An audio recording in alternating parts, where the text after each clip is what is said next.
Número 1, abordar la temática de la reunión de la Comisión Nacional Única de Negociación, según con la presidenta Claudia Sheinbaum, del día 18 de marzo. Punto número 2, la jornada de lucha y el balance del paro de 72 horas de los días 19, 20 y 21 de marzo. Punto número 3, implicaciones laborales de la respuesta de Claudia Sheinbaum, decretados el lunes 30 de marzo, referente al FOBISTE y el Fondo de Pensión del Bienestar. Y punto número 4, la consulta sobre el paro indefinido ante la cerrazón del Estado. Vamos a pasar este micrófono al compañero Alberto del Canto Hernández, integrante de la Dirección Política Nacional de la sección 36 del Valle de México, para que inicie con este informe nacional. Bien, gracias, Carlos. Antes de iniciar, queremos informarles, compañeros, de que es muy importante. Muchos de nuestros compañeros y compañeras presentes asistieron con la idea de escuchar de primera mano lo que está pasando a nivel nacional. Tenemos agregado nada más como punto 1 la lucha histórica de la CENTE, del maestro del canto. El 2, la temática de la CENU por parte de la maestra Jenny, la respuesta de Claudia.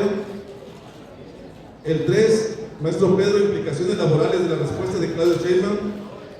El 4, Mercedes, sobre el punto del FOBISTE, el Fondo de Pensión de Bienestar. 5, la jornada de lucha y balance del paro de 72 horas. Perdón, y 4, los foros de defensa y seguridad social, el maestro Marcelino. Entonces iniciamos con el maestro del canto, con la lucha histórica de la CENTE. Nada más, sí, pedirles, compañeros, en el sentido del tiempo, nos ajustemos a la situación de poder sintetizar y puntualizar. Esperamos que esta información les sirva a ustedes como fortaleza al momento de debatir, al momento de tener ideas claras. Agradecemos mucho la participación de los saludos fraternos de los compañeros aquí están presentes. Pedimos un fuerte aplauso para ellos, maestro, compañero. Al compañero de la Somos Más que 53 y al maestro Alberto Barrera, que también forma parte del movimiento magisterial por la defensa de los derechos de los maestros penalizados. Muchas gracias por sus saludos y ánimo, compañeros. Iniciamos con el maestro del canto.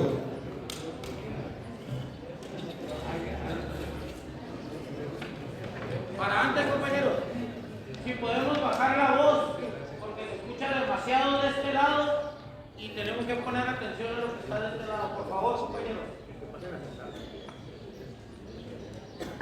Gracias, compañeros, buen día. Saludándoles presentes en este octavo encuentro de la región noroeste y aquí los compañeros integrantes de la dirección política, secretarios generales y representantes contingentes. Como es usted ya sabido, la CENTE ha permanecido por 45 años de lucha precisamente en la defensa de los derechos laborales y de la educación pública. Esta lucha entonces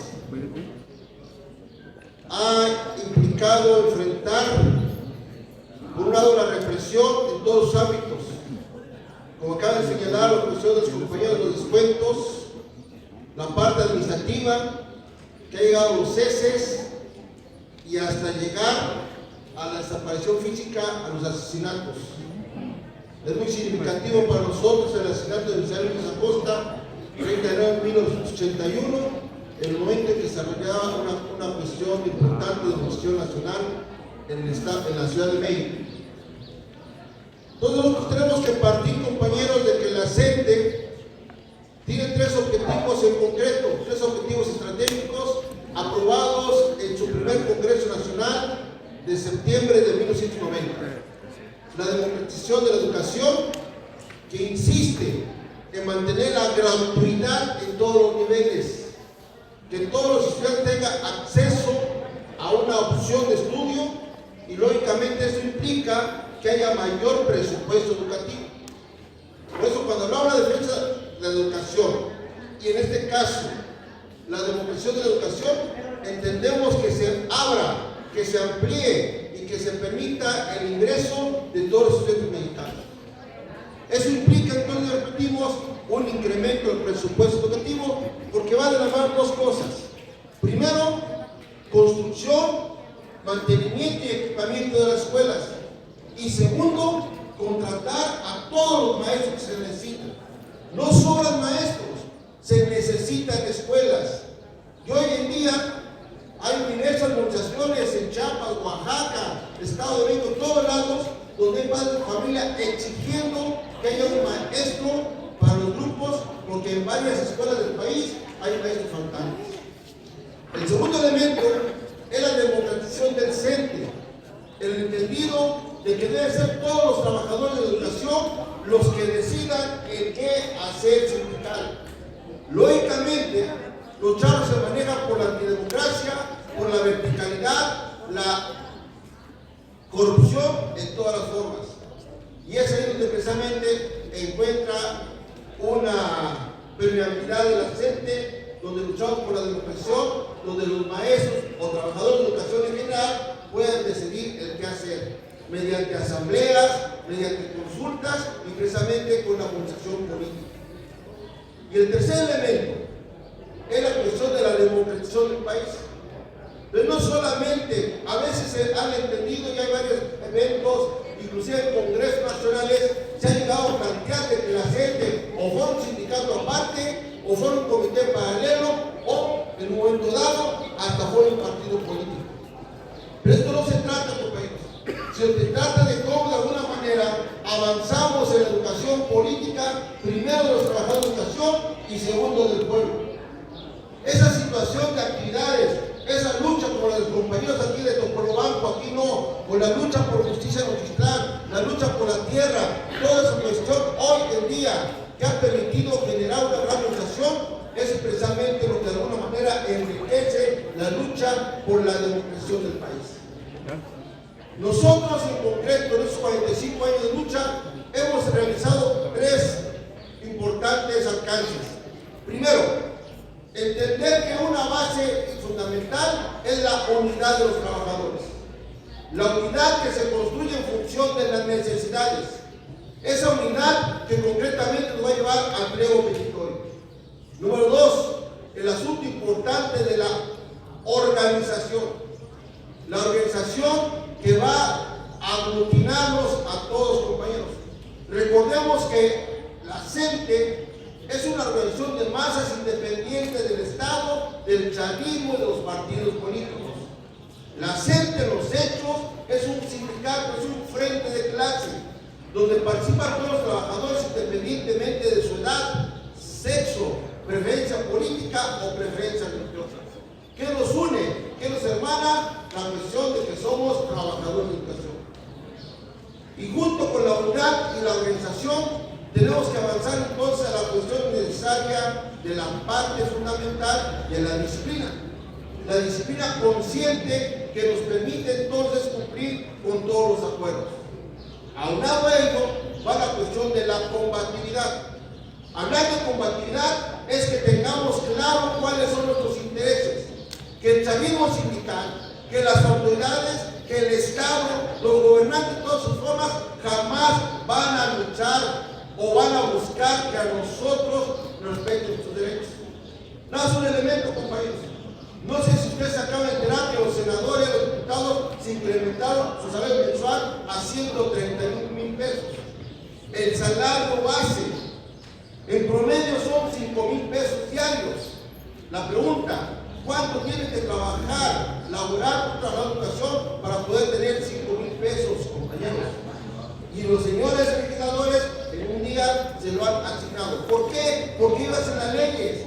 Y hay que recordar que las leyes es la voluntad de la clase dominante de ley. Y entonces, si nosotros nada más conservamos con esta situación de que ya es ley y ya no se va a hacer, no, tenemos nosotros la cuestión importante de la organización política. Y aquí es entrar en acción, recordar toda la experiencia política de la CENTE. Lo que va del 80 al 83 que permite desarrollar la CENTE. La huelga que fue del 17 de abril al 15 de mayo de 1989, que arrancó una conquista salarial del 25%. Y que junto con ello corrió al cacique de la Guardia Revolucionaria, Carlos González. La siguiente jornada de lucha muy importante, me parece que era de 1997. Ahí frenamos el primer intento de la reforma antialista. Ahí se frenó la reforma energética, el intento de Cedillo. Y una cuestión importantísima, compañeros. Arrancamos la conquista de los útiles escolares y la propiedad de los libros de texto para los estudiantes de secundaria. A partir del año 97-98 el curso, a los estudiantes de secundaria ya los libros de texto se les quedó en propiedad. Esa es la cuestión importante que tenemos que tener. Insisto, en la cuestión de educación. Y hay elementos centrales también. En este proceso que hemos tenido los últimos años, desde 2007, o sea, hace 18 años, la CENTE está luchando por la aprobación de la reforma a la ley del ISSSTE 2007. Pues estamos luchando por esa aprobación por eso. ¿Por qué implicó incrementar el servicio, mayor cotización y poner edad y servicio para poderse retirar? Y además, la subrogación de los servicios, mayor cotización, y todo lo que usted ya conoce. Y también hay que recordar que desde 2013, o sea, hace 12 años, la CENTE también viene luchando contra la falsa reforma educativa o, concretamente, la reforma laboral educativa. Esa es cuestión importante que tenemos que tener. Es la organización política la que frenó la reforma de Peña Nieto. Recordemos que en el año 2016 se realizó una huelga de 124 días, compañeros. Y la reciente, el año pasado, de 28 días de huelga, 27 días de plantón. Eso está demostrando entonces cuál es la fortaleza de la CENTE. En este año, de febrero para acá, ha habido movilizaciones nacionales, algunas coordinadas en el plan de acción de la CENTE, otros actuando de manera independiente. Pero hay que tener claro que es una muestra de la inconformidad contra la actual política de la 4T o el segundo piso, compañeros. Eso tenemos que tener claro. Decía el compañero hace rato de Topolobampo, hay que tener claro, compañeros, los gobernantes, partidos, etc., al frente no van a resolver nada. No confiemos en los gobernantes, no confiemos en las promesas del chavismo, compañeros. ¿Por qué? Porque concretamente tratarán de mediatizar, tratarán de cooptar. Por eso inventaron la cuestión de los... No, decidieron los diputados plurinominales, decidieron los senadores plurinominales precisamente para cooptar a diversos elementos y pasarlos al campo enemigo. Hoy en Puerta, ya señalado el compañero hace rato, me parece que se preguntaba como compañero a ver el asunto del ISSSTE. En Baja California se está luchando también contra la reforma del ISSSTE. En todos lados hay una ofensiva contra los trabajadores. Y aquí es precisamente donde la figura de la CENTE aparece simplemente como un referente, como una alternativa de organización y lucha de todos los trabajadores. Algunos se están resistiendo a integrar a la CENTE, pero no tienen otra alternativa, o están integrados formalmente a la CENTE o van a tener que luchar de esta manera aislada. Pero hay que partir precisamente que la unidad, la organización, la combatividad es muy importante para los trabajadores. A esto hay que agregarle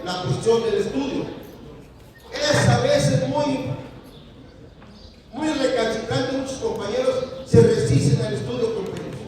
El estudio sistemático de la realidad nacional, el estudio sistemático de la realidad internacional tiene que estar presente en la lucha de los trabajadores. En la cuestión concreta, hoy la ofensiva contra los aranceles, contra México. Hoy la ofensiva que ustedes ven ustedes, los datos de la revista Forbes que dice 22 familias son las que dominan la riqueza de este país. Tienen más del 7.1% del PIB. Cuando vemos que las Afores manejan 70 millones de cuentas mexicanas, que tienen más de 274 mil millones de pesos de ganancia solamente en enero y febrero de 2025. Todas esas situaciones, compañeros, están demostrando la necesidad de la organización de lucha independiente. Hoy, la CENTE se ha regido por sus 22 principios rectores. Entendemos la diversidad de la lucha, pero también partimos de la unidad política, lucha ideológica y la unidad política. Es uno de los principios de la CENTE.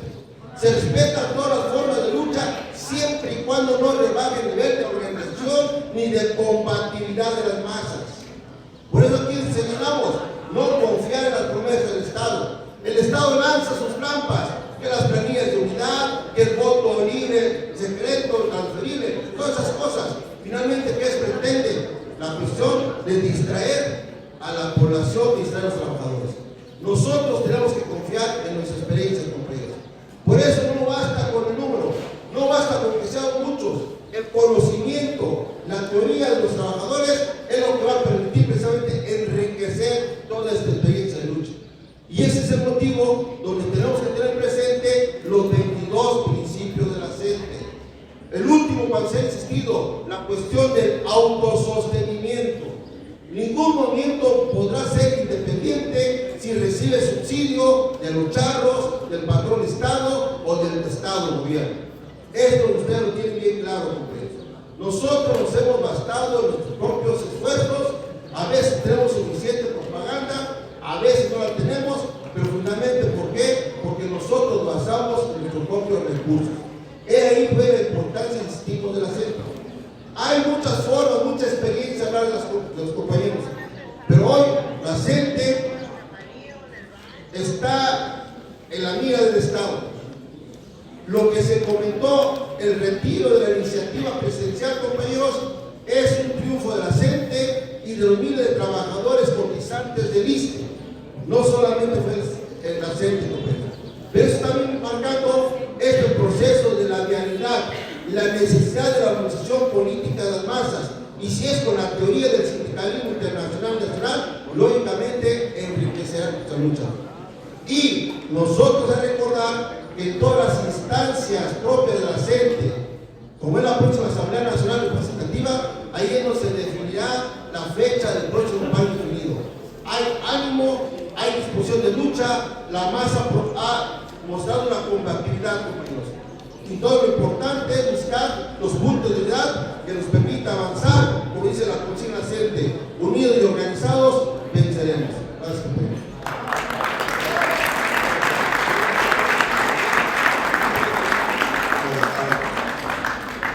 Bueno. Bien,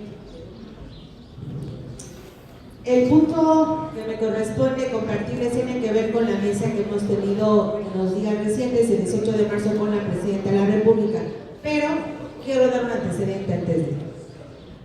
Con Andrés Manuel López Obrador tuvimos más de 20 meses, donde se pusieron de manera puntual las demandas centrales de la CENTE. Tuvimos mesas, cantidad infinita de mesas con la Secretaría de Educación Pública, con el ISSSTE, con CEGOP y demás dependencias. De tal manera que en los espacios de la Asamblea Nacional Representativa se analizó cada mesa que se tenía con el entonces presidente López Obrador y cuáles fueron los alcances de cada mesa que se tenía. Y haciendo todo el análisis y la valoración en estos espacios y también en nuestros contingentes, porque si bien a nivel nacional la CENTE tiene la Asamblea Nacional Representativa, en los propios espacios de los estados también tenemos nuestra Asamblea Estatal. Y Todo eso se informa a los compañeros que son los cuadros intermedios y que son los representantes de centros de trabajo o de delegaciones sindicales. De tal manera que llegamos a un punto en el que, contabilizando las mesas, pues no se tuvieron grandes alcances en nuestras demandas centrales. Cuando llegamos a las últimas mesas con Andrés Manuel, y precisamente el año pasado, en la jornada de lucha de mayo y junio, después de no haber salido como una lucha unificada de la CENTE, hubo aproximadamente entre 2.000 y 3.000 compañeros que llegamos al Zócalo el año pasado.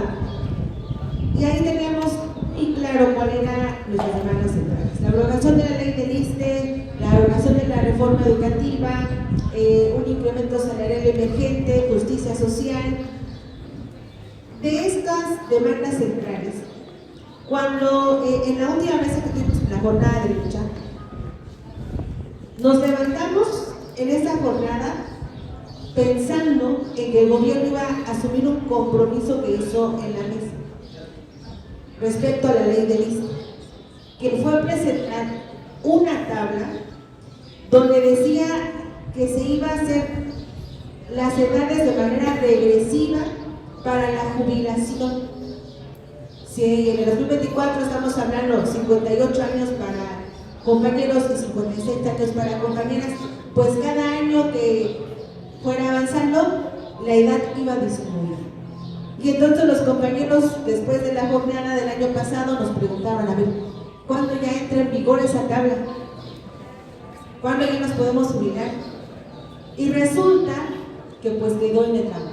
Quedó en una tabla, en un documento, pero no se completó.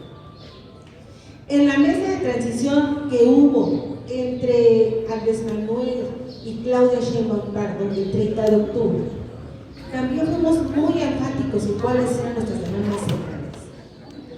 Llevamos hasta este punto 3 mesas con la presidenta Claudia Sheinbaum. Y resulta que después de las mesas, el 7 de febrero, nos presentan una iniciativa que sorprende, pues desde luego a la CENTE, con la intención, según el gobierno, de mejorar el sistema de salud, específicamente del ISSSTE, ¿no? Retomando también para ellos lo que es la afectación para los trabajadores del Estado respecto al FOBISSSTE, las deudas impagables y todo eso, que también ha sido una demanda de la CENTE y que también hemos puesto sobre la mesa con activantes.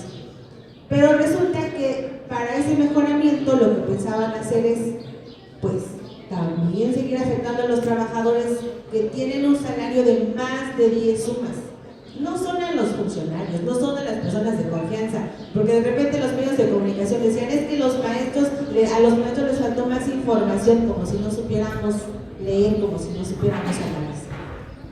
Y entonces lo debatimos con Martí, lo debatimos con la subsecretaria de Gobernación, Bárcena, y el 27 de febrero pues nos dan un documento que también fue público, se compartió, donde decía: no, es como el reglamento escolar, no voy a hacer esto, no voy a hacer lo otro, si no lo dicen las entes, ¿no? Y pues para nosotros eso no fue suficiente. Para nosotros la exigencia era que la presidenta nos dijera: a ver, no vamos a avanzar porque no está nada.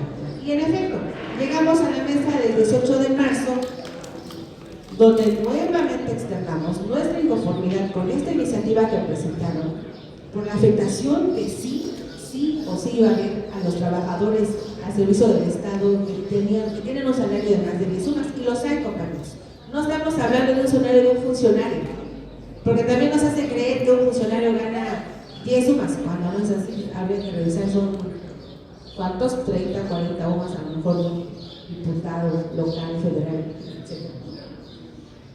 Y entonces en esa mesa fuimos de manera muy puntual, desde luego, en exigir el retiro de esa iniciativa, pero también en decir: hay una demanda central que siempre tuvo conocimiento el gobierno anterior y este gobierno, que es la abrogación de la ley del ISSSTE del 2005. No es un nuevo planteamiento, se lo hicimos saber a López Obrador, nos mandó a mesas de trabajo con entonces directora del ISSSTE, me parece que era la hermana de la secretaria de Gobernación, alcalde, ahorita no recuerdo, Berta Alcalde, ¿sí?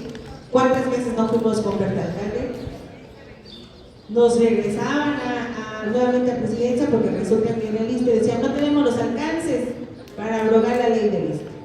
Entonces cuando llegamos con Claudia también nos dice, pues vayan con el ISSSTE, y ahí vamos con Martí Batres nuevamente. Y Martí Batres nos responde, pues es que no son los alcances de ese instituto, abrogaron la ley. Y nos tienen de un lado para otro y así. De tal manera que en esta mesa del 18 de marzo, bueno, y los compromisos que incluso firmó la presidenta en un documento que también es público, pues entre ellas mencionan cuál. Primero, quitar esta iniciativa, retirar la iniciativa del 7 de febrero. De ahí, congelar, disminuir conductas o condonar las deudas del FOBIS, que también es un documento público, que se hizo circular a través de nuestras estructuras de la SEP. Y congelar también la edad para la jubilación. Reiteramos, 58 años para compañeros y 56 años para compañeras. Y agrega también promover los foros de escuelas por escuela para el ingreso, promoción, reconocimiento de maestras y maestros. Y aquí reiteramos, esa no es nuestra demanda. Nuestra demanda es quítenos de la excepción laboral en el que nos mantienen a los trabajadores de la educación, regrésenos al apartado B de 123 y no estemos hablando únicamente de cambiar un sistema de nombre que actualmente lo cita. Entonces, ¿por qué insistimos tanto en la reforma educativa y tanto en la ley del ISSSTE 2005? Porque no es una demanda nueva y porque hubieron compromisos que se asumieron desde el gobierno de López Obrador y también de la actual presidenta en su campaña. Tenemos la razón y desde luego que vamos a seguir insistiendo en estas dos demandas que nos parece que son las que más han afectado al magisterio nacional. Yo preguntaría, por ejemplo, aquí, si con la respuesta que nos dio el 18 de marzo es aceptable y decir, bueno, pues hasta ahí la dejamos, ya no sigamos. ¿Será que alguien de aquí pueda decir eso? No. Porque tenemos bien clarito cuál es nuestra demanda.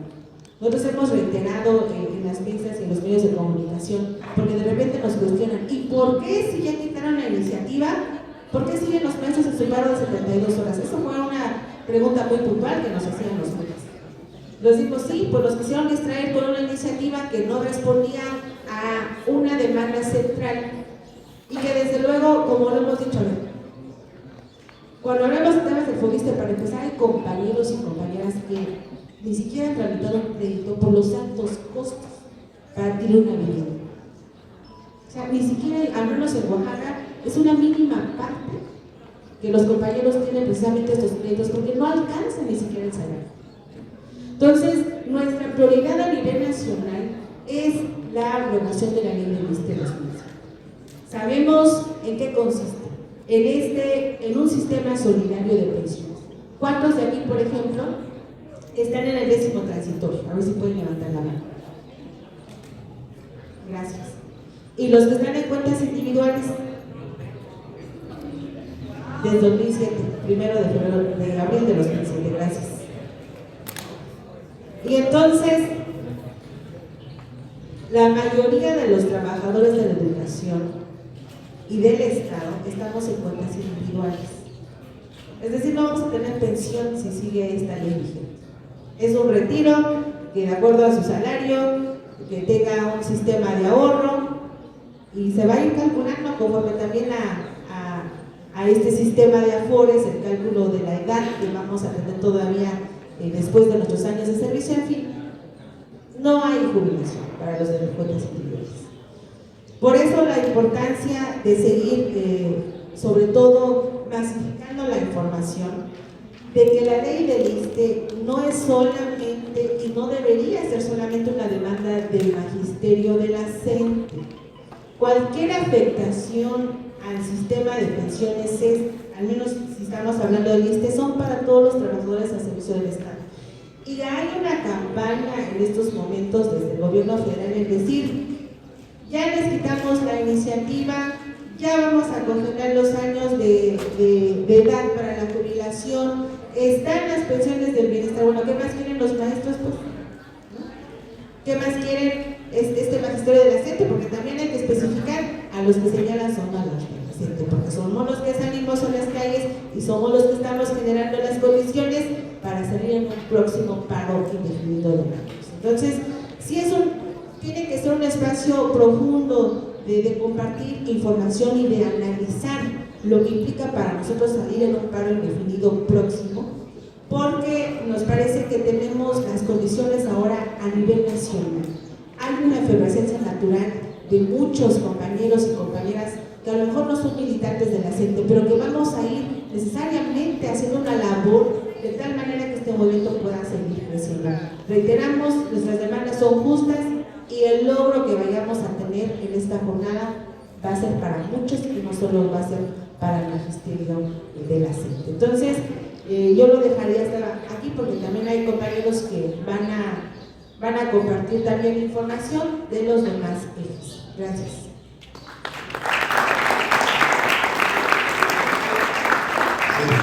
Para continuar este análisis, tocaremos muy puntual cuáles son las implicaciones que tiene, uno, la iniciativa que efectivamente retiraron, pero también porque seguimos insistiendo en abrogar la ley del ISSSTE.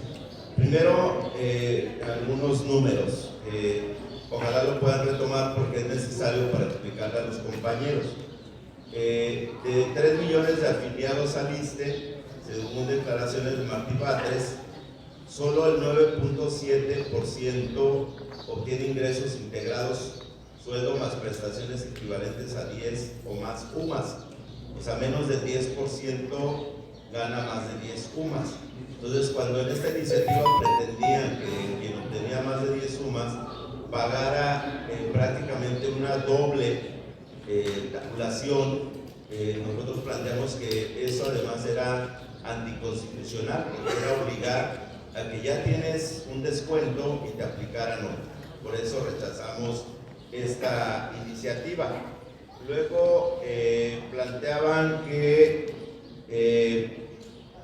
con esto recuperarían 3.500 millones de pesos y pretendían en global obtener 11.500 millones de pesos para el Fondo de Salud, es decir, financiar con nuestros recursos el Fondo de Salud.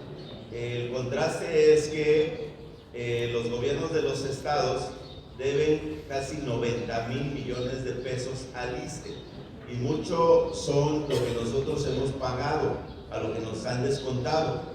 ¿Qué hace, por ejemplo, el gobierno de la Ciudad de México?